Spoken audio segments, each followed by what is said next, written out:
order the Middletown Board of Health meeting for Tuesday, November 8th, 2022.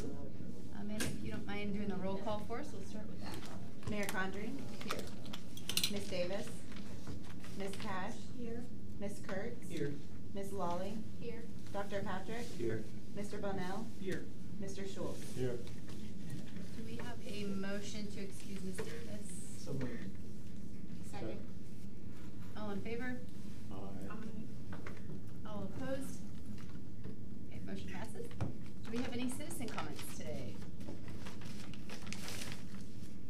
Someday we'll have some. Okay, approval of the minutes from October 22. Do we have any corrections before motion to approve the minutes?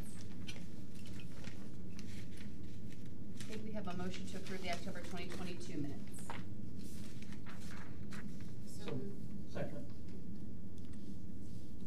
Get that? Okay, all in favor? Aye. All opposed? Okay, motion passes. We would like to receive and file the financial report for October 2022. Any questions on that before we make any motion? Okay, we have a motion to receive and file the financial report for October 2022. Second. All in favor? All opposed? Motion passes, and that brings us to our education presentation, household sewage treatment systems. It's always something new and exciting. Yes. I know, this is We'll have Janae come up. your environmental department, finest environmental department. Yeah. I like it back here better. Oh. Just in case at the, wait, you gonna do the? I'll move the chair over. I'd start, they're numbered 1 through 4. Oh, So start okay. with number 1. Okay. Janae's gonna do our septic presentation. I'm already there. You're already there. See, there she is. That was a year ago. I had a wig on, so it is what it is. It's still our, tell me when you're in. There you go. Today we're going to be walking you through the installation of a new household sewage treatment system. This location is a little bit different than what we typically do for new installation. This is a brand new lot. So it was virgin land that has been developed. What is special about this lot that we typically do not see with new installations is with a brand new lot, the first thing that's designed is the septic system, both the primary and the backup locations. Then after that's located on site, then the house is designed. If a property owner needs to get a new system installed, they first have to contact a licensed soil scientist. They'll come out to the location, do a soil analysis, and design a septic system. Once that's done, they bring that paperwork to the health department. Then we'll go out and verify on lot that the soil scientist is seeing what we're seeing. So we use this soil auger. We take this out and do soil samples. Usually the soil scientists will leave flags for us where they took samples out, and we'll also do those samples. This goes down to 3 feet. This tool here is a probe. We usually use this on current household systems where you can test down to see where the leach lines and items are, or a septic tank. Then we have a couple measuring tapes, a normal measuring tape, and this one's a roller measuring tape where we can take distance measurements. And then of course, as you can see, this is a fairly muddy location, so I always want to have some type of boots. What you see below is a concrete coat tape. This tape, when it's finalized, is going to be an aeration tank, a Norweco. This is a 4-bedroom house, so it's designed for 480 gallons per day to go through the system. Your first compartment of the tank is where your water and solids come in. The middle section of the tank is where your aeration unit is going to be. Your final tank is... Sorry, you guys. I can fast forward it. Today we're going to be walking you. This tool here is a probe. We usually... The tank, a Norweco. This is a 4-bedroom house, so it's designed for 480 gallons per day to go through the system. Your first compartment of the tank is where your water and solids come in. The middle section of the tank is where your aeration unit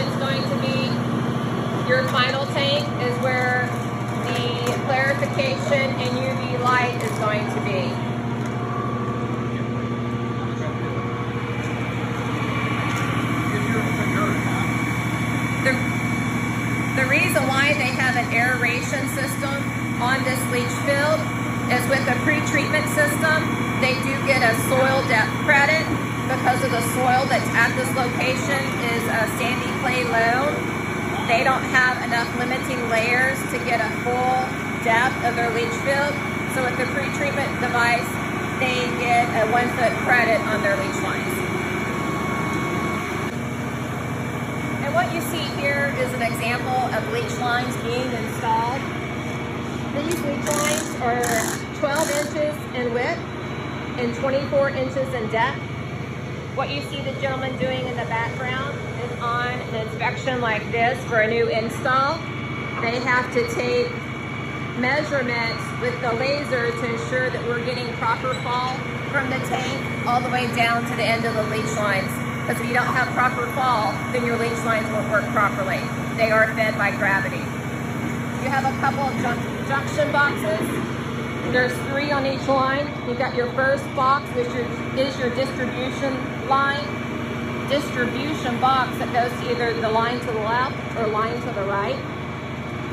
And then these lines are installed on contour.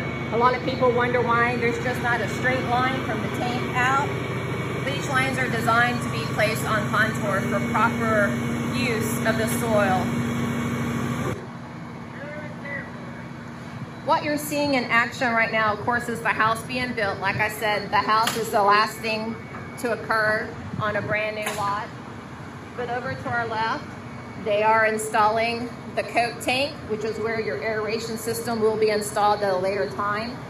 That will be installed later because you need electricity to run the motor for the aeration system. And as you can tell, the house is just in the framing section. So we're waiting on that. That'll happen at a later date. So what we're doing today, so they can backfill from the soil you'll see, is checking the leach lines. Again, those leach lines have to have proper fall. They have to make sure they're placed on contour according to the designs that we received. And again, in the back, he's taking those measurements for us because he has the laser. Lasers are usually about $4,000, and that's not really within our budget, nor do we do these installations maybe once or twice every 2 to 3 years. So we just ask them to take those measurements while we're present so we can make sure those measurements are accurate. A little bit more detail on leach lines. This particular property has 2 main lines coming off your tank. So line to the left, line to the right, and the reason why is they could not get 200 feet on contour, so they had to divide them up. Each trunk, each line is separated into 3 lines. These lines are separated with what's called distribution boxes. These distribution boxes have, of course, the water coming in. And then as it fills up, it'll either go straight down this line or come out and go this way. So like I said, there's 3 of these. So this is number 1. Then you have number 2 and number 3. And those lines go out on contour.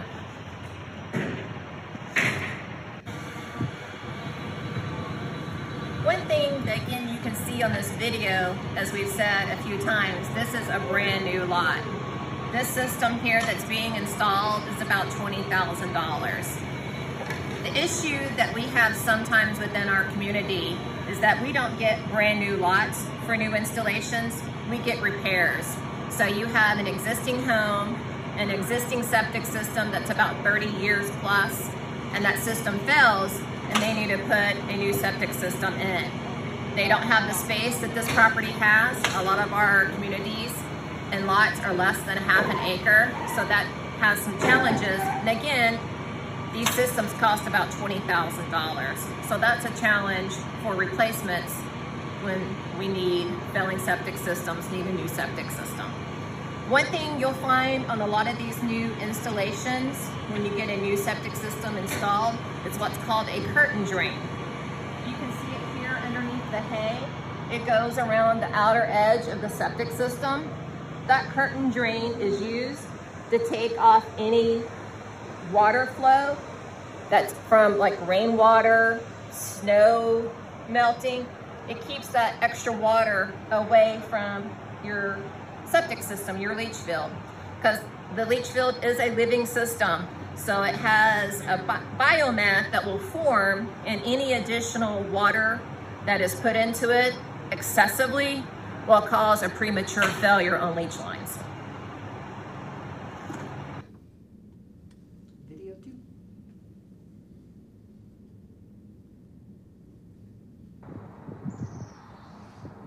Okay, we're back here at 6817 Manchester for our final inspection. This is the septic system that was the new install that we did about a year ago. We did their leach lines. As we'll walk, you'll see the leach lines now have grass and they're completely covered. Now that the house has been built, they have electricity, they have plumbing, so now we're going to be inspecting the aeration system.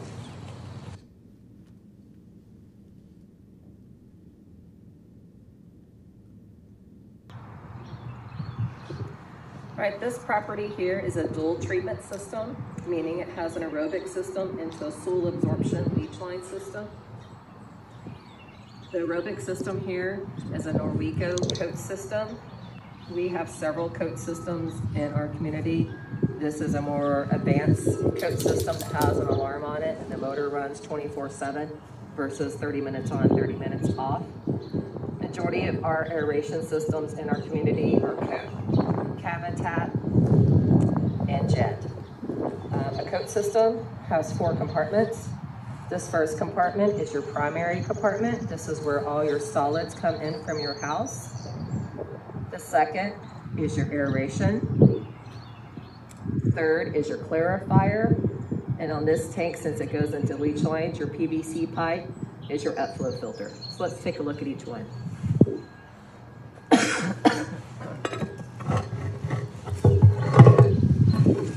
So for lifting these lids can get up to about 50 pounds, so you'll always need a hook.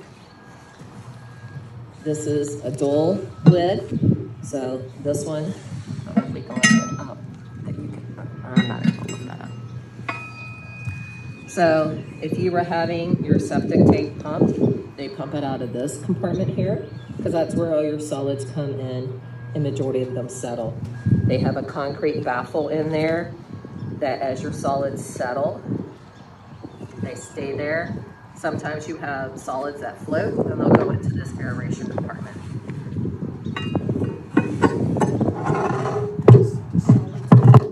Solids mean poop. That's a nice way of saying poop. Sometimes you have solids. I gotta do this lid again. All right, your aeration compartment. This is where your motor is. The motor has an agitator that goes down into the water. You won't be able to see that from here. But that water is agitated by the motor, as you can hear the motors running. And that puts aerobic into the water. So you have anaerobic and aerobic. Anaerobic systems, it's typically your straight leach line system, have a septic tank. And aerobic systems, again, are motorized.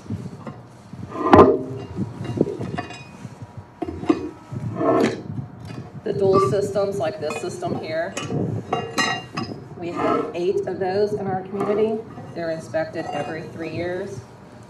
And the systems that go straight discharge, aerobic systems, we have 11 of those in our community.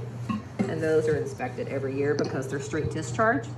And you always want to make sure those motors are working properly so you don't have raw sewage going into the creeks and drainage ways. All right, this is your clarifying compartment. This compartment has an upflow, as you can hear the water running through the motor. This compartment has a slope. So as you get solids that float, they'll get to this compartment and eventually settle back down and then go back into the aeration compartment for more treatment. This is the upflow. This only has liquid coming through it. And the liquid here goes through a gravel system, and then it goes straight out into your leach fields. So that is the basis of a good aeration system.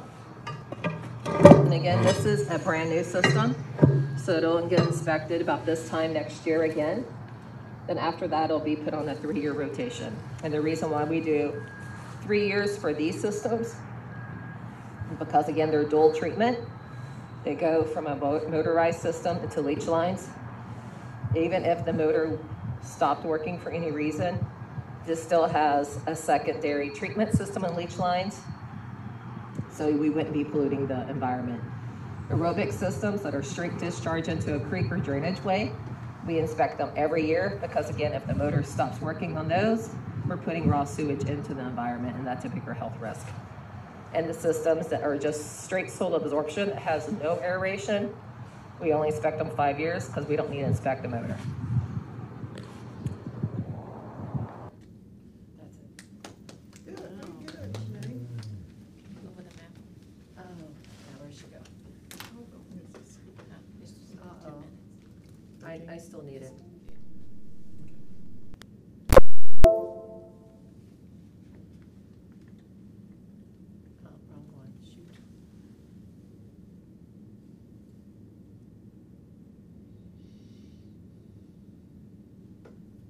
I don't think, can we make that bigger? Yeah, we can. All right, this is a map of our city and where all of our septic systems are. They're all the red dots. This is the Amanda area. This is where the majority of our septic systems are. And then these red dots through here are Cincinnati Dayton Road. That's where the other half of our septic systems are. Then we have a few scattered around. Then up on, is it Riviera? Up at the top is where the rest of them are. But that's the two majority spots, is around Cincinnati, Dayton, and Amanda area. So we have a total of 690 septic systems in our community. That is a lot. Compared to other municipalities that are comparable to ours, we have about 500 more than others.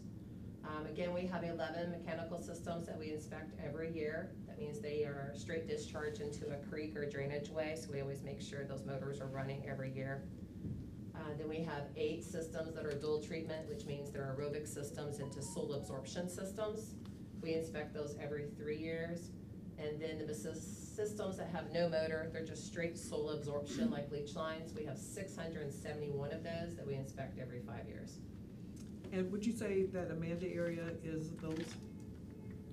those- No, they're still they're spread all over? out. They're Yeah, still spread out all spread over? out. Yeah. And when we started, Carlos in the 700, so we Yeah. have a, you guys did. Yeah, I think it good, was, a lot of yeah, because we've had connected. quite a few. That's why, if you see here, it says septic count is updated, because we've had like Leverson roads on here, a few of them have connected, so our dots are not completely accurate, because we're down about 50 or so of those. But our count is accurate. And I think in 2011, correct me, you guys, but 2011, we went through that big assessment of where all of our septics were in Middletown. We were ahead of a lot of municipalities across the state to do that. Remember, you guys were going out finding all of them. And we found some along the way, even after going out to assess where they are, so. So everybody else is connected to the city's sewer lines. And what about Amanda has, I mean, just the way it was originally designed? There's no septic system, no sanitary sewer in Amanda area. So, was it It- just it was the, annexed. because it was annexed, yeah, it used to be It the was township, annexed. so. And then I think 2 years ago, when Rob Nichols was here, they did an assessment on how much it would cost to put sewers in the Amanda area. It was like $3 to $5 million. So, and that is our concern is for Amanda area, because as I stated in the video, those lots are very small. There's challenges with finances in that community. And a lot of those systems are dry wells. And when the state septic rules came out in 2015, dry wells are a prohibited septic system now, because essentially they're just a big hole in the ground that has holes in the bottom of like a concrete, or some of them are brick because they were homemade, and they just allow sewage to go into the environment. So if you have wells in that area, which thankfully we don't, you could have a contamination to water. So They are prohibitive so when we get repairs on them, like we just had a phone call, I think last week, that someone was interested in doing some minor repairs on a dry well. We can't allow it because it's against state law. So what are they doing down, I mean, is everything in compliance down in Amanda, or? Well, when we do inspections, and that does confuse people, when we do inspections, we really just do a visual inspection to make sure there's no surfacing sewage. Unfortunately, a lot of those systems, if they do fail, they'll fall into the groundwater, and we would never catch that ourselves. So that's why we have, by state law, each septic business has to register with the municipality and the health department they're working in. So they do more detailed inspections. They can do cameras, they'll pull up lids, they'll dig things up that we don't have the capacity to do. Is Oneida included in the Amanda district, or is it a separate? Actually, they have city sewers. They have. City sewers. Okay. Yeah, Navajo and all that area, they have city sewers. So the difference between septic systems and city and water, if you have, by state law, and that came out in 1977, if you have a city sanitary sewer, you are required by law to connect your septic system, whether your septic system's working or not. City water, if you have a well or a cistern and city water is available, you may choose to connect or not. But septic, you're forced to connect because the greater public health risk. So yeah, so this area here, Navajo and all that, they have city sewers. I think there's just one house because it was too far away. Because we do allow, if you have a sanitary sewer, a city sewer coming through your connection availability, we have a policy. If your house is greater, the foundation of your house is greater than 200 feet from that, we don't force you because that's a very financial limiting factor. Or if you have to pump uphill to get to it, we don't force you to do that either. We have to make it easily accessible to your property. How many homes do you think are down in Amanda that are septic? All of them. But how many are 600. down Septic or sewer? Or Septic, on septic, right? on septic. Yeah. Every home in Amanda area. So you're How many probably looking homes at- are in the You're about area? 300. Yeah, I you're think. looking about 300 or so. Majority of our septic systems are Amanda area. Right. Yeah, that's one of our biggest concerns, is that area there. So, if there's a failure. Yeah, if it's a failure, because really, the Board of Health should make them abandon the home if they can't fix it. And it's hard to fix it because of what Janae said originally, the cost. And they are systems that they possibly could put in, but they're probably, what, $30,000 to $40,000, because the smaller your lot is, the more advanced your septic system has to be. Because there's nowhere to And put most of it. those houses are 30, 40,000 themselves, and, you know, it's just a financially challenged community, so. And we went through this, a septic system normally, at best, last. 30 to 40 years. 30 to 40 years, and some of these houses have been down there for. 50, 60 years, and that's what I'm saying. See what I We're mean? very thankful Yeah. we don't have wells, because we probably really would have a groundwater issue.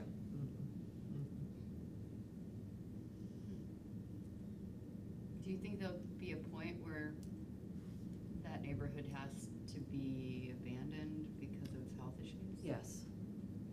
How far away do you think we are from that? 10 years ago. I know. Honestly, Yeah. it is true. If we went by state law said in 2015, if you have a dry well, we have to start forcing you to replace it. We've not It's done an that. illegal system, actually, currently. It's an illegal, we haven't forced that. Yeah. Do And we need it's, to talk to I mean, is the law department fully aware of that, and has the city planned for if that needs to happen, They- how it would do it? They did when Les was here, we discussed We that, and talked that's about how it. that sanitary survey came about for Amanda, and we found out it was 3 to 5 million, and that's when it just got tabled after that. yeah, mean, at we some brought point it are to their we- attention over, when Doug did the housing thing or whatever, we've constantly put it back on the forefront. Every time that we do any mention of anything, we constantly always say, this area needs. We don't wanna be negligent as a health department either by not following through with Right, that. right. I mean, it's Yeah. really a catch-22. What are the health problems that you might detect there that we wouldn't have in other areas?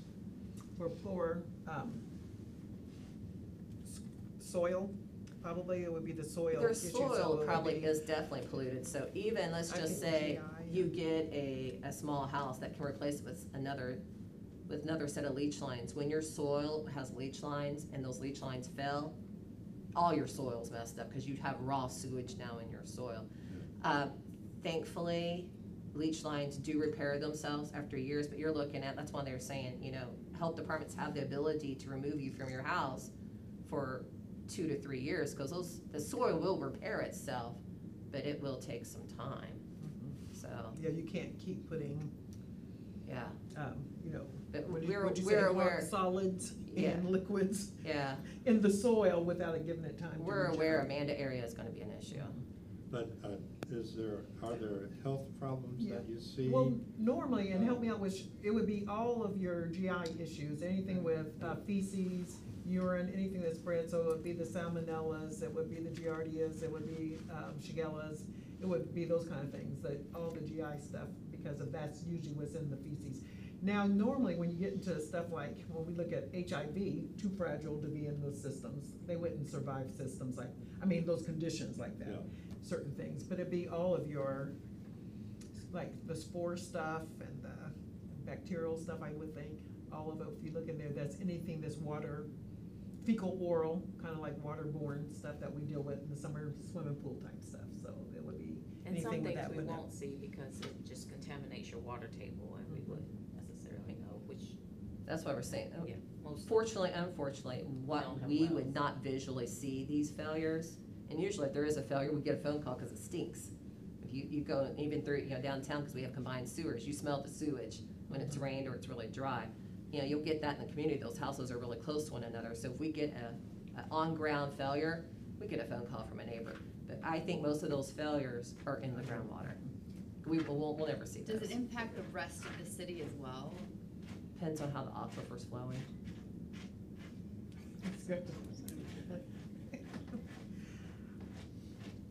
And the issue too, I think we find a lot in the area is they repair the system without our knowledge. I think we found 2 that had repaired their system and we knew nothing about, so that's an issue down there too. Because a lot of people don't pull the are permits. handymen or women, so they'll just fix their system themselves. And that just comes with education. So what's the plan for that area? Now, I think Pray. some of the, yeah, I think, I remember, some of the housing plan, it seems, and it probably is gone now or on a shelf now, but they were thinking of making that a buffer area as houses, were empty or vacant, they would, kind of get rid of that house and kind of buffer it anyway, because it's really close to AK and all of it. So it seems like that was gonna be eventually what was going on. I don't know what happened to that plan. That would be something to start, in my opinion, if you start having a plan, educating the community, not rebuilding on that, because it's really hard to rebuild. We've had a couple of people wanting to build houses and stuff over there. We've not allowed that, Yeah, and, So if someone inherits the property, wants Yeah. to sell it, right. I mean, This is an area that a Exactly. lot of brainstorming could occur on with the committee on what possibilities. I feel like we need to do something. Mhm. And I've heard so many different, and of course, it's not just that, we hear a lot of complaints about environmental, Right. like airborne. Right. And the toxins, problem, too. when we were saying how difficult this is and how much of a challenge this is, people own their homes there, Mhm. right? And Right. so they don't wanna move, even if the city gave them a great price for their home. It's hard to find another home, you start in that debt process again. But then you're talking about the greater good, and so you will get that pushback. When we were telling people to connect to the sewer, cause that's the safest thing, you guys knew that we got a lot of pushback. Now, when we said we'll pay for it, they were like, okay. 'Cause they wanted it, right? But it's just a lot of pushback, because my septic's not failing, and this, how do you know? Some people don't even know they have septics, so let's go back. So they, they're not maintaining it if they don't know they even have one. And so it went back and forth, but you're right, that it should be a long-term plan for this area. That would The be, easiest alternative would to install sewers, but that's the most expensive alternative.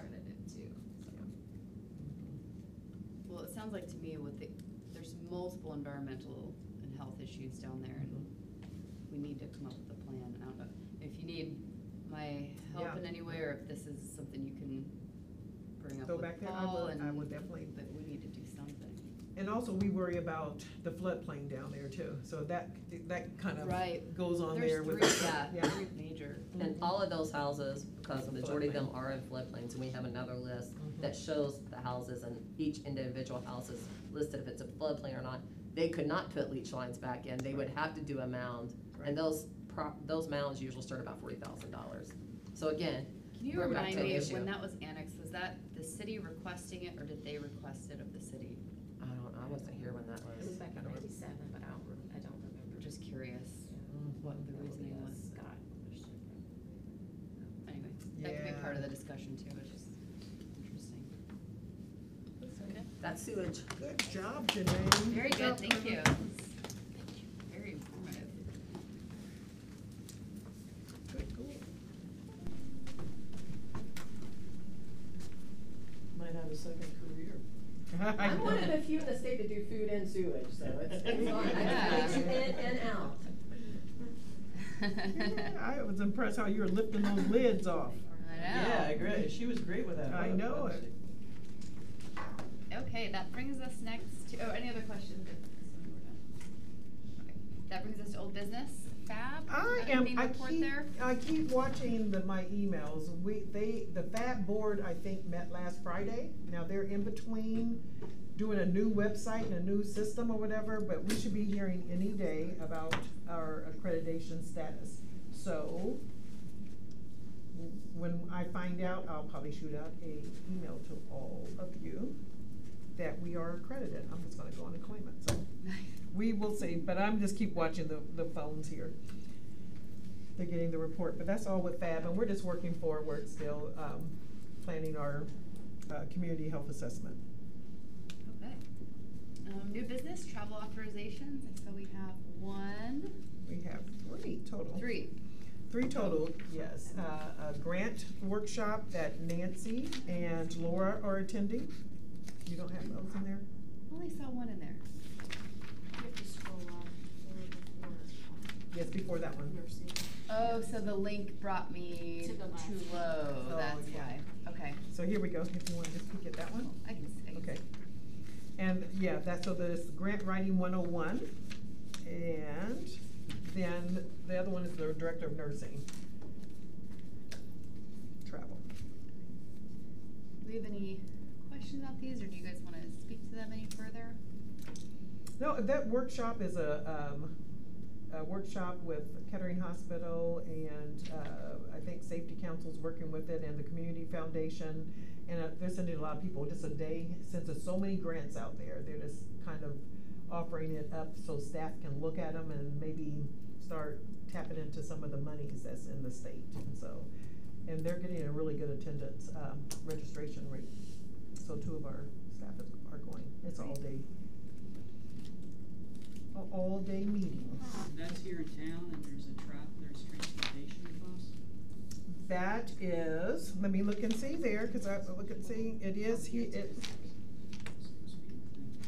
yeah, let me look here and see, let's see where it is, community room, and, yep, it's in Middletown, and it looks like registration is $50, and transportation is it's gas mileage, it looks like, 7.61. It looks on here, so Yep. is this for a different one, it's got Walnut Creek listed? Walnut Creek is this one, it should be Different this one one. here, Got yeah. it. So this should be the gas mileage from the, I think, from the city building. 761. Yeah, to the. To the hospital. Got it. I'd be curious on the grant writing, if there are any resources that come out of, companies that contract for different grant writing services, not just health, but other areas. I know Paul's been trying to look into that. He looked into hiring a grant writer for the city, but the issue being, like, they kind of specialize in certain areas. So if there are any companies out there, like, the whole reason we're contracting out legal services is that a single lawyer isn't familiar with all of the areas of law. So if there's any grant writing companies out there that have different grant writers contract with and they can help Well, we keep do. your ears peeled. Well, we do know of one. You remember the Ohio Is grant that we're working on with the vulnerable indexes? Rhonda Melina Ramsey, that one that's doing the Middletown Connect, that we were working with Safety Council of Middletown Health Department. We received that grant. You kind of remember that one? She is a independent contractor, as well as, I think Heather Wells is an independent grant writer. I'm talking about like not just like a single person. Yeah. The idea would be that they have a plethora of people they can pull from. I can see how many she has. That 'cause I think specialize she in does- different areas, yeah. right? So we say we contract with the company for up to X Gotcha. amount of dollars per year, and we come to them with grants, Right. like public works, public safety, health, Right.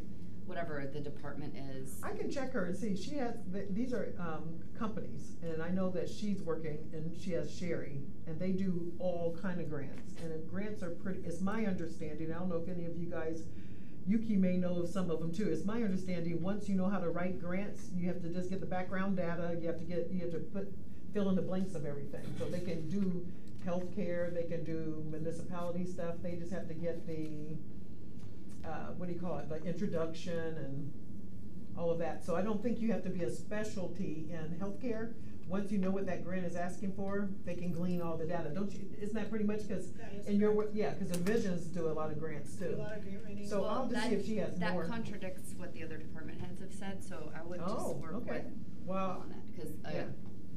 Well, Scott said no. He said that they need people who are versed in that area and not just a generic grant writer. Okay. So anyway, check and see. worth discussing. I know Yeah. Paul's trying to look into it. I would can check encourage you to and see. Yeah. maybe link up on that one.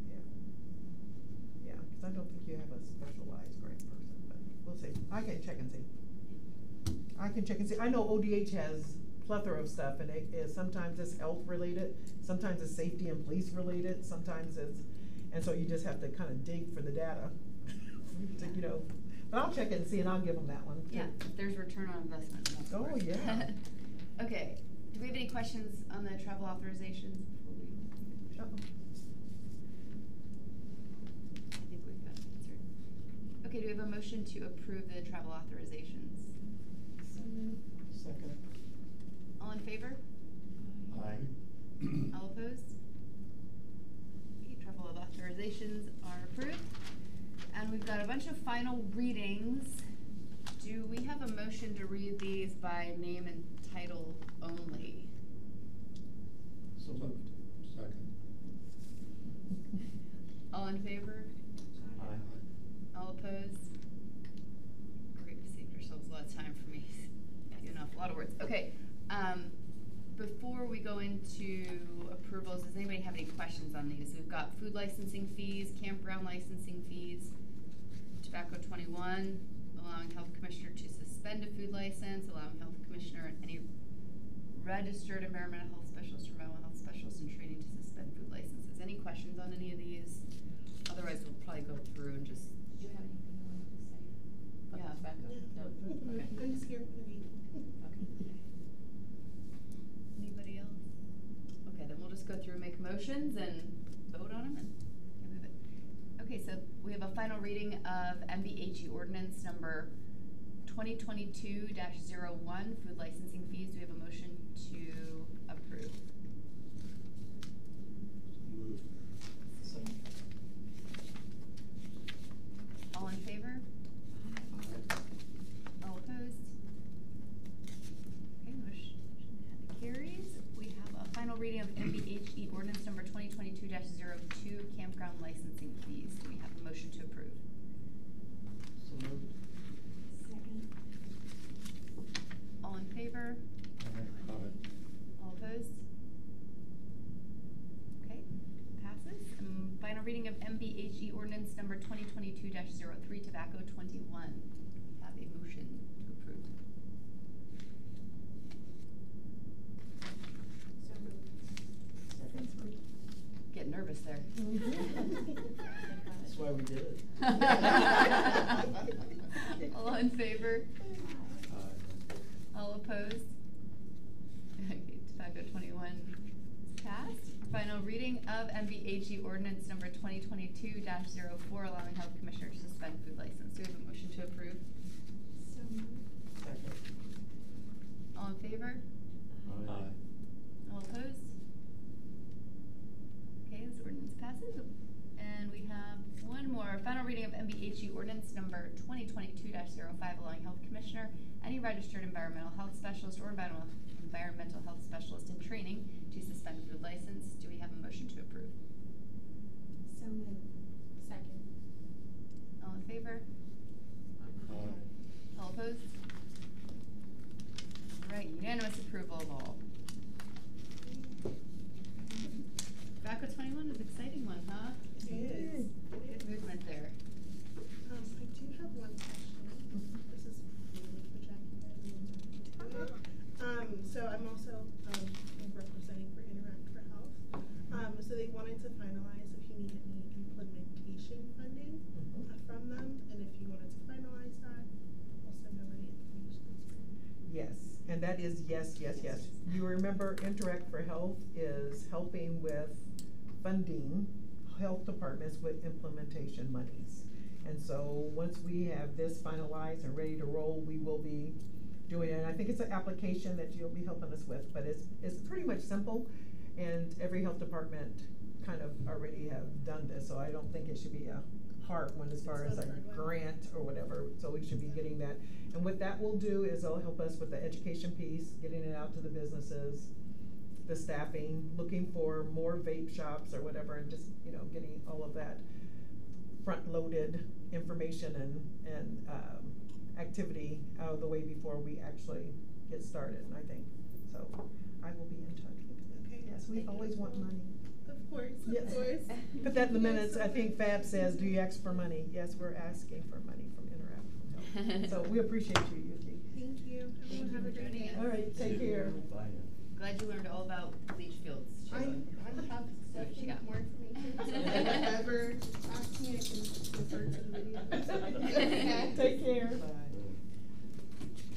Okay, that brings us to our reports. Health Commissioner. Yay, and this is gonna be really quick because I'm reporting on the medical director and the director of nursing as well. So my report, I told you about my wonderful day at Mayfield yesterday. In the packet or handed out, this is some of the activities that are going on or that has gone on, meeting the new CEO at the hospital, Atrium, meeting with Kettering's representative for his community, developer manager, whatever. So those are new partners in the city that you guys will probably see around. I think it's Kevin Harlan is with Atrium, and it is Spence, hold on, it goes back, Norman Spence, that is with Kettering. So I've been seeing them around, and great partners, and they continue. Kevin has set up I think a monthly meeting with all of us, just to touch base of what's going on. So exciting about that. We told him what can we do for them, and we're like, you know, just help us make Middletown great. So they are a part of a lot of the programming and activities that's going on in Middletown to get to know residents better. So if you guys need their contact information, let me know. We have been meeting now for 3 weeks. We being the city manager, Paul Lally, assistant city manager, Nathan K. Hall, and police chief David Burke, and myself, every morning, 7:30, with the unhoused, yeah. So it is really interesting. I heard that fire chiefs like getting up early, so I was like, good, he likes getting up early. He said, oh, midnight, I'm usually up by midnight. I'm like, let's not do it that early. So, and we're making strides. These cards that were handed out are kind of some of the things that we're putting to everyone that we come across. Just in case they need help, we laminated them so that they would not be breaking down in the environment. But if you start seeing orange cards around, that means they were handed to someone, part of the outreach. These orange cards will also be handed out at each of the warming center churches. That's the next topic.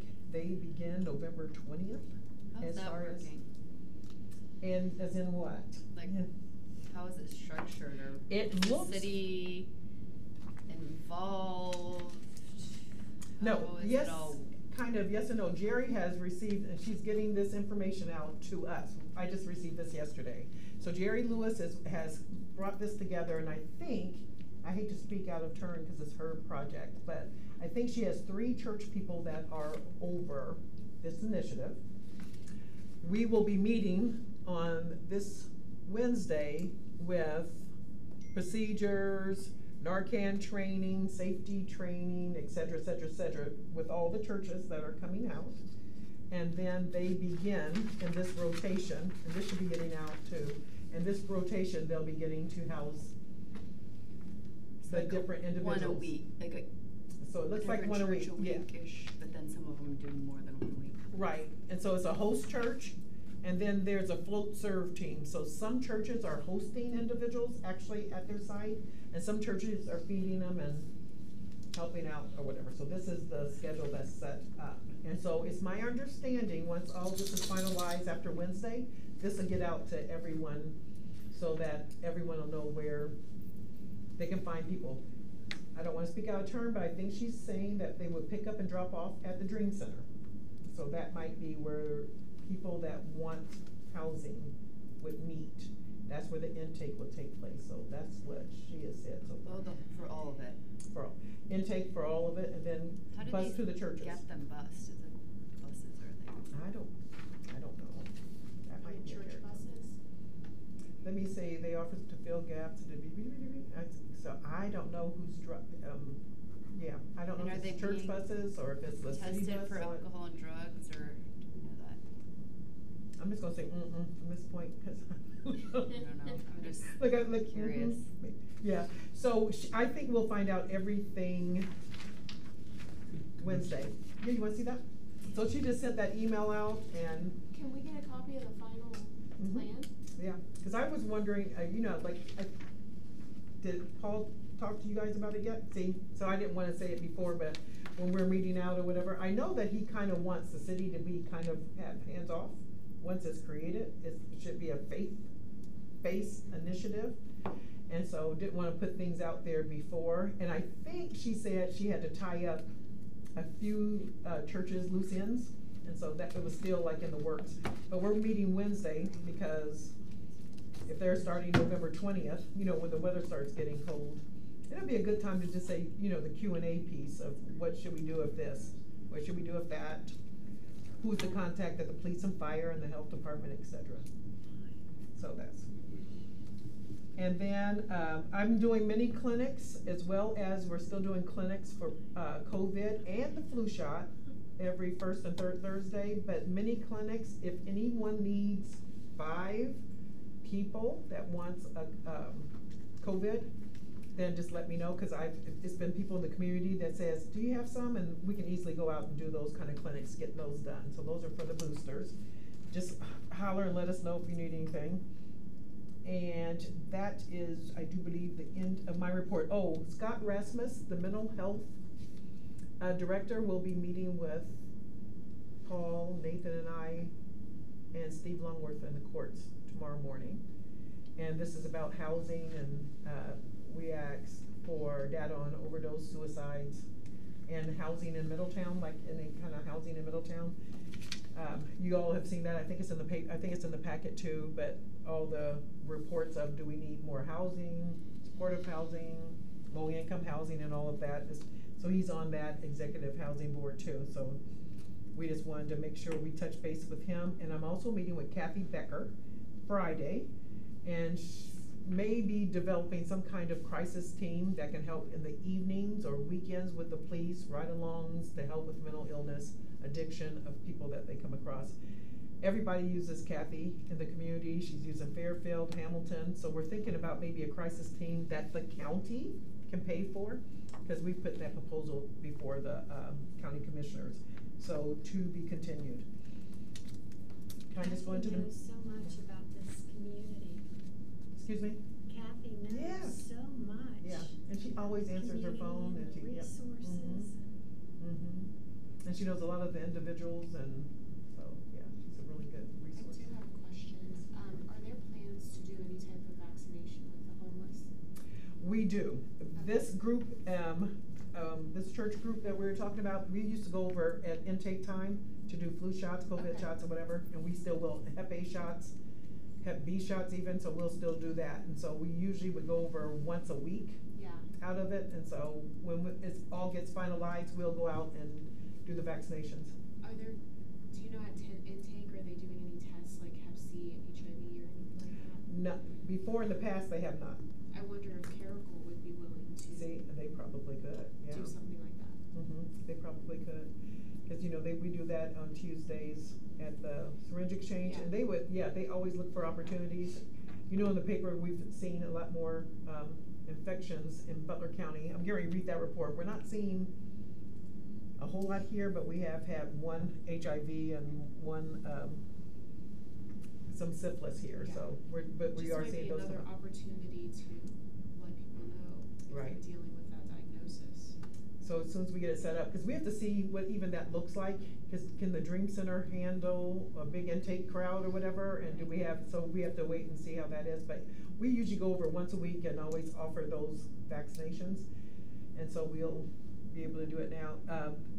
Chandra is vaccinating Suncoke this morning, and so that's where she is now, and Suncoke is our partner that usually we vaccinate them and they pay us to do that, and then they donate the vaccine to the, you know, the population of the unhoused, and so so we can use that too. But we have ODH's vaccine that's for that as well, so we will be able to definitely get flu shots and anybody that needs COVID shots too.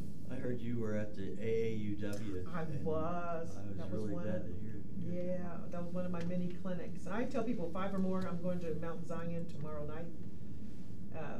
Bible study at 6, because they called and said, "Can you come and do that?" So and 5 or more, right? And if it's 6, try to get 4 more, so it's 10, because it's a vial of 5. So I don't want to go out on the corner, you know, COVID, get your COVID shot. Work in the streets. Yeah. Just fall into you. How you doing, Mayor? Yeah. So, and then the medical report. This is Dr. Jenna Wine's report. Real quick, I see something under says draft housing report sent to Mayor Condrey-Tell. Yeah. Did you get that? It was a long time ago. I can send it again. It might have been when you were in the midst of, but that report was it was a draft report still, and it's a large. It was 2 of them. Okay. And it's a large, it'll say draft on it. One says Butler County on the front, and then the other one says housing. But I can email that to you again. It's on it. It's a PDF. And it probably would have been in September or was this November? It might have been September, October, somewhere around there. So I can show you that report. We are pretty much saying that Middletown has enough affordable housing, but then they're looking at different types of housing. They get into supportive housing. Supportive housing usually, and yeah, you know, Ruth, usually is people that have a caseworker and it's more structured. And so we're going to have Scott kind of break it down what type of housing they're actually talking about. Because when we say affordable housing, that sounds like a Section 8 or a voucher. But then sometimes this guy that presented to you, they were talking about affordable housing like workforce. So that means that if you're just entering the workforce and you can't get Section 8 and you can't get vouchers because you're maybe making $25,000 a year, then that housing could be affordable where your apartments are $500 a month versus $1,000 a month. So people keep interchanging and kind of getting confused about the terminology, which is understandable, because what's affordable to me may not be affordable to you. And those houses over at the hospital, weren't they affordable? They were like at $200,000, $300,000. Remember the hospital, one of the ones they were planning over there? That was not intended to be affordable, right? Low income. No, not intended to be low income, but they were saying that they were more reasonable. So I think we're getting all these terms kind of. So I asked, and I have not heard back yet. Okay. Ben Jones to come to council. Yeah. From Butler Metropolitan Housing. He has not responded, and I requested he come speak to council and our citizens to clarify all of these different programs, because I met with them and it was very eye-opening. It is. And I would really like. I can see if I can get a direct contact. I wonder if that one guy is his boss. He's typically responsive. Yeah. Maybe he didn't like my request. I'm not sure. Ben Jones, yeah. I'm gonna follow back up with him though, because I do know, and if you know about this, these towers, these metropolitan towers here, and the one on Clinton, and the one, like the Main Street, metropolitan housing, and then the 18th Avenue, I know they're doing all of this remodeling and refurbishing and all that. They said it's never been done before, right? Which we opposed. Right. Officially. Right. And how's it getting done? Federal funds, federal programming. Yes, millions of dollars, yeah. Yeah, and it should be done. I think they've never done it. They haven't done it since they built it or whatever, so they're old. And so I think There's nothing on the outside getting improved. They are going to continue to look as they do. It's all internal safety. Yep. And I think they're 75% full because they wanted ability to move people, here to do there and move it around or whatever. And so sometimes they can't get everybody in those housing spots now because they don't want to fill it up until they get all of the remodeling done. So, because we asked about that, and so it's a lot of them. But real quick, you guys, do you know about the housing unit, Old Roosevelt? I think it's Woodlands apartments up there, over behind the cinemas, brick buildings. Like if you go on the behind the by the, what I'm talking about. Those apartments are kind of wage based, right? So some people might pay $500, some people might pay $50, some people might pay $1,000. It's based on your wages, and so. Again, those kind of housing, we're getting all confused because what if you build an apartment complex and it's based on your income? So that means you're working, but it's based on your income. So I think it's just a whole lot of different housing stuff out here. And so we need to find out about all of the different housing. I know in the Dayton area, they've got a complex for people over 50 years old. Mm-hmm. Yeah, we have one down on Lafayette called, I think this is Woodlands, the Lafayette, corner of Lafayette, Main Street. Those apartment buildings. And Dublin House. Yeah.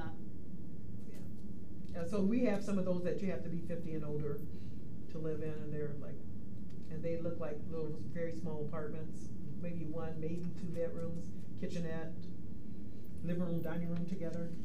So we'll look, and so I agree with you. I was like thinking maybe we don't want any more until we get a really good assessment of all of them, and then try to maintain them and manage them, right? Yeah. And so, all right.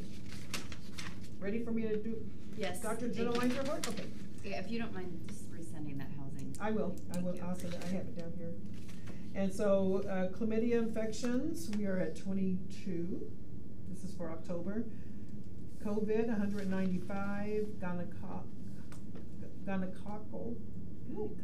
Yeah, thank you. 4. Hep C, 5. HIV, 1. Influenza associated, 1. And just looking at, just FYI, the syphilis, this is Butler County's report, so you can tell syphilis has gone up. So in 2021, we were at 23. And right now, currently, we have 33. So these are the reports you saw in the paper. This is all of Butler County. HIV, 58. We're down. We're at 35 now. Gonorrhea, 480 was in 2021. And now we're at 398 currently. So, and then chlamydia, of course, is 1,400, and we're at 1,100. So they were saying the STD rates were going up. So that was just a point to note. And then for Chandra, again, she's just continuing to do our clinics. We are seeing that increase in clinics. People are getting the boosters, and they're getting influenza too, so both of them. Seeing respiratory illness, probably at the hospital still more. We're seeing a little more. We're seeing a lot of RSV and influenza, hospitalized influenza. Hospitalized, yeah. So still, it's transmitted the same way. Yeah, Yes. transmitted the same way, so we know what to do to keep us healthy. And that's it for those reports. So bring us to Carla and the environment. Thank you, Shirley. We're still, we have a Zulu bar on Central 1204 that we're working on, still trying. Yep, Zulu bar is where the old deli was. 1204 Central. They just need to provide us with additional information, but we're working with them to get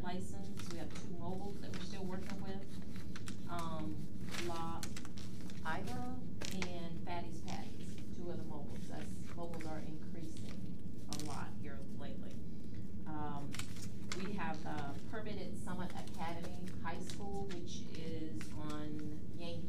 They moved from the corner of Central and Brill. They still have one school there, but the high school moved. I think I mentioned that last board meeting, but they're moving on Yankee. They're open on Yankee. Rusty Nail on Roosevelt, we permitted as well. That was the old Phoenix Bar, so they're reopening as well. What is it? Rusty Nail on Roosevelt. Just as a bar. Yeah, it's a bar. The Phoenix Bar used Yeah, to be there. yeah. Of course, we approved, and they're now open, the senior center. We had to approve their new bar location in the center, so, if you haven't seen it, it looks nice, so. They have an Elvis person there, a lot. Yep, that is open for business. We have a new contract worker, Olivia. She's working with, Janae. One thing that we had to really work on, was our plans during FAB. They asked us a couple of times for some additional information, so hopefully, Olivia and Janae can get our plans to where they need to be, our ERC, emergency response plans. So she's working on getting trained and learning everything with us. We went to a meeting. Anthrax. Tabletop exercise, last week. So 6 of the staff went, and we were there with Butler County and Hamilton City, and so that went well. Did you want to mention anything? Yeah, we were just gonna start our plans, make it really simple and stupid, so when it says notify officials, when we click on that hyperlink, it would be mayor, city manager, it would be everybody's, position on there, because we always think, oh, council, city manager, so we're just gonna hyperlink everything. So when they say fill out this form for EMA, that form will be hyperlinked right Straight there to in my the plans. email, everybody? It goes straight, yeah. I'm just Yeah, kidding. Yeah, right. If you got questions It about goes something, straight to it, contact goes the straight to mayor. So because everybody We already do wonders, that. our big plan in Butler County is to go to the county, and so often you have county officials, right? And you kinda have your hands tied, but you need your city officials to know. And our anthrax took place in multiple places in Ohio, which would have been FBI, and it would have been all out of our hands as far as on a lower level. It would be big people coming in and talking. So what we would need to do is pass out Cipro and Doxy. And so that's why you guys fill out those NAF forms, name, address, phone number forms, because you guys would be first responders, so the board would get vaccinated. Not vaccinated, but prophylaxed in that case, and it'd be Cipro and Doxy. So you make sure everybody that's gonna be on the scenes in the front gets treated first, so we can get into motion and vaccinate the population. And they like people that's involved to be vaccinated within 48 hours. And So the exercise it was identifies fun. weaknesses or your strengths and your plans, and so you come back and you have a hot wash and you kinda adjust your plans if there's something that's not in there and you realize that you need in there, so that was very helpful. I enjoyed that. I think we should have more of those, but. Yeah, everybody hates them because you gotta get all your partners to the table and it takes up a whole half of a day, sometimes all of a day. But it's really a good tool and it's fun. You always are glad you did it. Yeah. Cause you're looking through all your plans, like, where is that? I know I saw it somewhere. The other thing that, the other thing that So I Olivia. don't have to go. The other thing that Olivia's working on is homeless with Jackie, so. Olivia, and I will bring her in to meet you all. She comes in from 9 to 1, 9 to 5 on Mondays, 9 to 1, Tuesday, Wednesday, and Thursday. She wants to keep her McDonald's job. She's a manager and she does it in Oxford and she gets extra overtime and stuff, so she's a little hard worker. But she was epidemiologist at Miami University, and did we put her thing in the It was in last month's? Yeah. And what I love it is called urban geography. So it's this what we were talking about, if you start seeing illnesses and issues in the Amanda area. So where things are located. And so it's pretty, I mean, she's really excited about doing all of that. She's looking at, I told you Central Avenue, she was excited about how they're forming and creating Central Avenue automatically will make people slow down because of just the design. So it's kind of like environmental things that you can do that naturally helps people be safer. And so, yeah, I think she's gonna be a great asset. That's it. Can I ask primarily Carla, question without dragging things out too much. Oh, yeah. I'm still concerned about the septic system problem. It seems like we've got a pot that's ready to boil over, and I'm wondering if we should get out in front of this somehow. Does the state Department of Health have some resources that they can look at our situation and offer solutions? Because these people, if they can't afford it, they can't afford it. I mean, that's the other suggestion I would say, or look into, is are there similar cities around here, you know, like Lebanon, or that you could meet with and say, how are you going to handle this situation? Or do you have people that we could brainstorm on this thing? We definitely could. I know that they have grant money for repairs of systems. I know Butler County has that grant, and we tried to kind of tackle them with them, but we couldn't. And I just don't know. We can look into that definitely, but I think you have to have a number of failures per year for them to, but we can definitely check into that. I know there is grant money out there that we can help assist with that. So we definitely can look into that. And I can check with other, I can also check into other jurisdictions to see what they're doing as well. We had a environmentalist who went to Lebanon. Was that Dwayne? Dwayne, yep. He's a commissioner. Would he be? We could see what they're doing. Yeah, see what they're doing. Yeah, I don't know if they have. You're talking about as far as the dry wells and the failures and stuff like that. Yeah, we could definitely. I don't know if they have that many. The problem also, what we'll have to identify is, we know that there are dry wells down there, but we don't actually know how many. When they service the systems down there, they are required to send us the reports.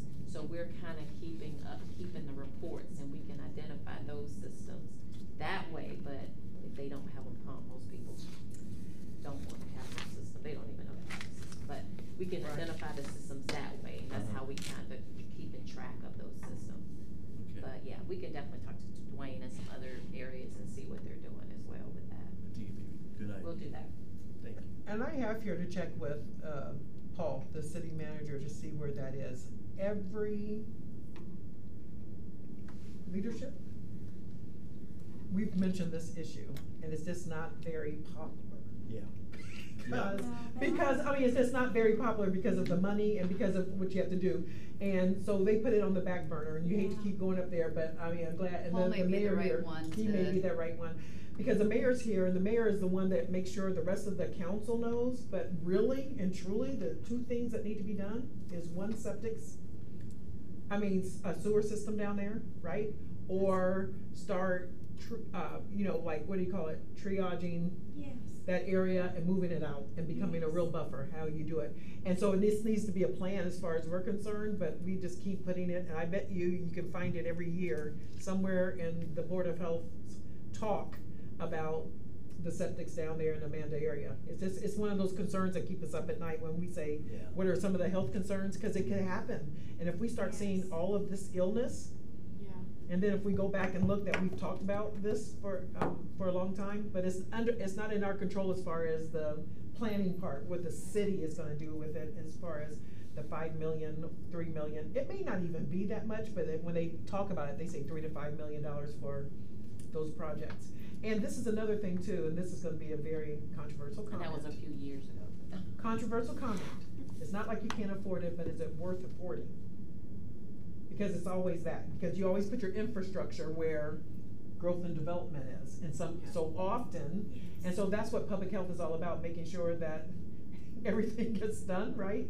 Because if it was on the East End, they would find the money to do it, because what the East End can afford, you know, out there. And it's just the other issue is, if you put it out there, what is it used for 5 years, and then the homes are all so old that they're gonna go anywhere. Leave them anyway. Absolutely. There has to be engagement with the community there. Absolutely.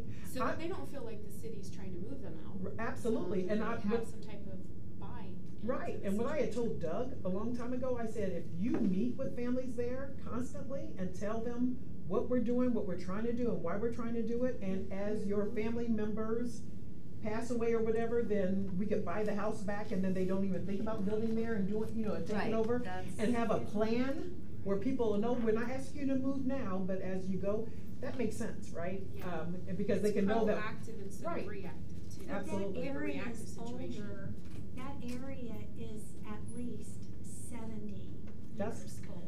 That's why I thought, when she was saying 30 or 40 out there, we were thinking that some of those systems might even be close to 100 years. 72, Yeah. Mm-hmm. Yeah, so, yeah. To me, I think knowledge is valuable. You can say, you know, we're not asking you to do anything now. What we are asking is. So do you want, what's the next step? Do you want me to I'm contact gonna, Paul? Do you want? I'm gonna talk to Paul. I have Mayor and some of the concerns. I'm gonna talk to Paul about that, and then we can talk about that. Okay, I mean, if I don't hear anything by the next council meeting, I'll raise it as new business. Perfect. And then it's gonna, Right. it's out there. Right. And you know what, and this is terrible, as much as I hate controversy, you know, I love people informed. And I think that's wise. I mean, that's the right thing to do, is make sure that you know that we're talking about it, because they often will say the city's not doing anything. Yeah. And we are talking about it. And so we're not trying to, you know, sweep it Or under the rug. God forbid something happens and it's like, well, they, another thing, well, they don't do Thank you anything. for bringing that up. I'll look for that, housing plan that was back there, because I'm positive, remember, I'm positive Doug had something going on in that area, kind of trying to move it as a buffer. Does that ring a bell to you? Yeah, well, I didn't get in Kinda. this role until Doug was gone, but, I do know there was discussion in the housing plan because of the air quality. It Yeah. wasn't even, well, it may have been a secondary, but that wasn't mentioned when I heard it. Mm-hmm. It was because of the air Air quality. quality and septic, but yeah. And floodplain, we can keep going on and on and on. Yeah. I mean, it's just an old part of the area that really doesn't need to have, No. and, okay. Anyway, Another separate topic. thing. Okay, and anything else otherwise? We will adjourn the Board of Health meeting until Tuesday, December 13th, 2022, 7:30 a.m., bright and early here, 2C. I've been acclimated now.